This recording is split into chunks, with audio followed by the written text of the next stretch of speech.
उधर नाहन में कांग्रेस के वरिष्ठ नेता गंगूराम मुसाफिर बतौर निर्दलीय उम्मीदवार चुनावी मैदान में उतरेंगे। बता दें कि टिकट न मिलने से नाराज गंगूराम के समर्थकों ने उन्हें निर्दलीय उम्मीदवार चुनावी मैदान में उतारने का फैसला लिया है। मुसाफिर समर्थकों का कहना है कि कांग्रेस हाईकमान ने बीजेपी से कांग्रेस में शामिल हुई नेत्री को टिकट दिया है, जो बिल्कुल गलत है। ऐसे में टिकट बदला जाना चाहिए। कार्यकर्ताओं ने कहा कि 25 अक्टूबर तक कांग्रेस हाईकमान के निर्णय का इंतजार किया जाएगा और फैसला आने उनके हक में नहीं आया तो गंगूराम मुसाफिर को समर्थक चुनावी मैदान में उतारेंगे।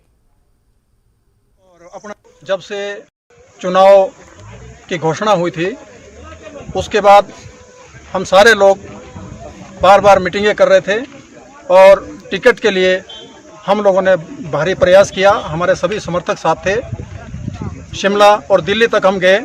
सभी जितने कार्यकर्ता थे हम लोगों ने अपना जो बहुमत है उनको दिखाया है।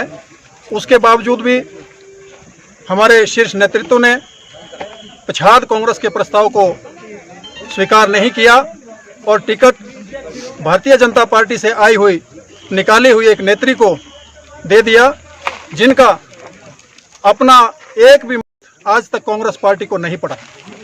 साथ में एक शब्द जब से उन्होंने कांग्रेस पार्टी ज्वाइन की है उन्होंने भारतीय जनता पार्टी के खिलाफ नहीं कहा।